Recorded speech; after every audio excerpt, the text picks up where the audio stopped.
We have one of the most amazing remote viewing projects ever produced. Hi there, crypto fans. Hi there, remote viewing fans. Dick Allgire here. Another great day at Ethereum Place. This project will strain your belief system. It will expand your concept of how reality works, of how remote viewing works, and what is possible with consciousness. We were looking at a very serious target. The target is near future political unrest, let's say violence in the United States. Could it come to that in the near future?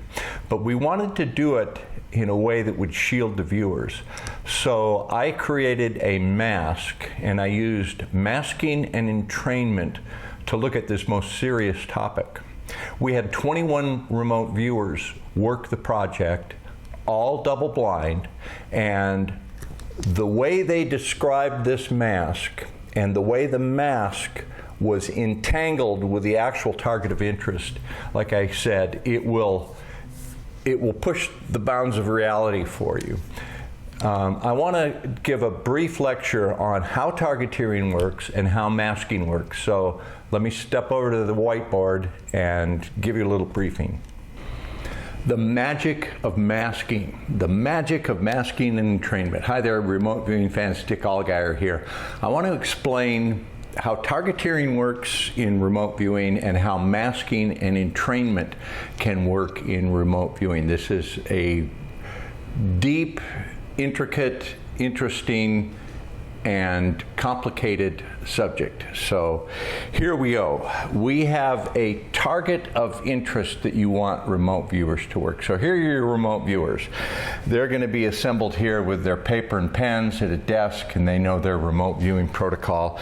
And you want them to remote view this target, but they're doing it under double-blind protocol. So we have a targeteer. The targeteer gets a very clear mental picture and idea and realization of what constitutes that target. The target has its own resonance in the collective consciousness field. The target exists there. It emanates information that's available for the remote viewers if they use their protocol correctly. But the way to get the remote viewers to the target is by a target ID. So the targeteer, and when I do this, I go to a random letter generator, and so I generate a target ID. Let's say in this case it's A1 B2-C3 D4. In the targeteering process, what I do is I take that random letter number combination and I affix it in consciousness, in intent, in realization to that target. So this target ID becomes the address of the target. It takes incredible focus, clarity, intellect, and concentration, a clean mind, and a very strong intent to create the connection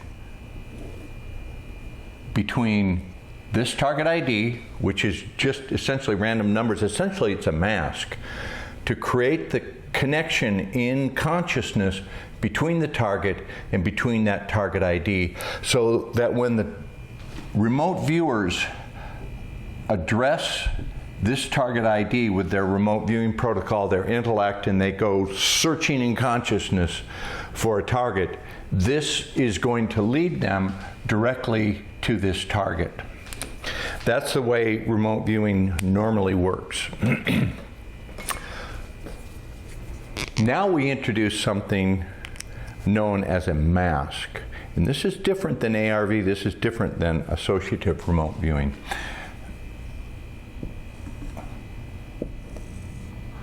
The targeteer designs, and design is an important word,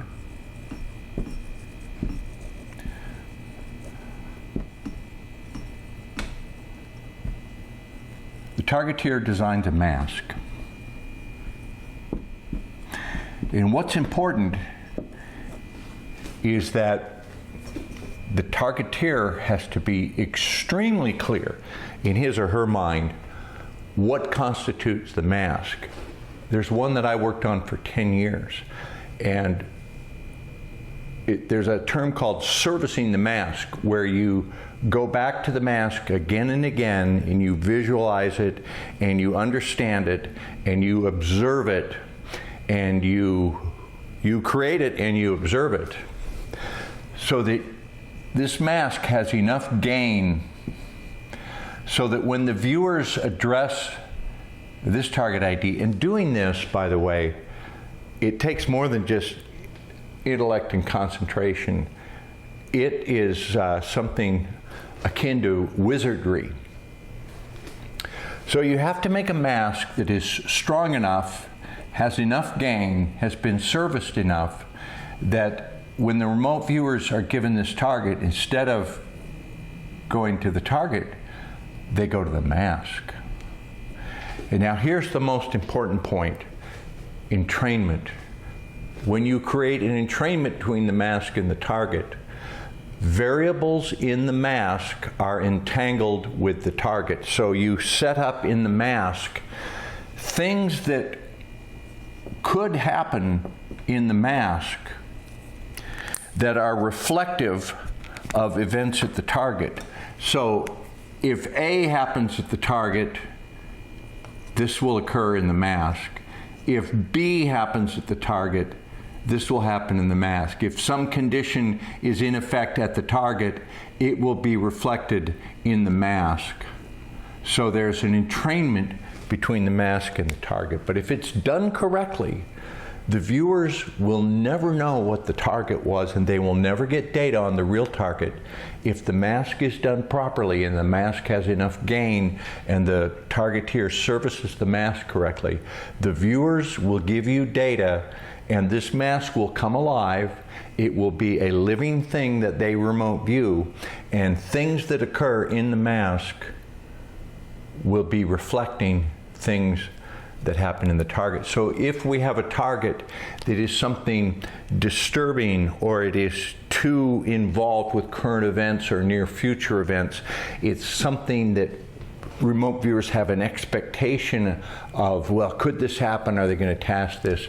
You can just give them something that seems to be a historical artifact, some interesting archaeological site that was a site created long ago, but it will be reflective, and you will get data about what you want to know, but you don't want the viewers to be exposed to it. So, masking and entrainment, a little bit of wizardry. Let's look at a real-world practical application of these concepts. That project, the actual target, was near future violence and political unrest in the United States. Is it going to happen? Could it happen? The results were spectacular from our masking sessions. You can see all the work today at futureforecastinggroup.com, futureforecastinggroup.com. You have to buy a membership. We don't apologize for that. This is very serious work, and it is only available for those who have the eyes to see, the ears to hear, and the means to view it. So futureforecastinggroup.com, published today.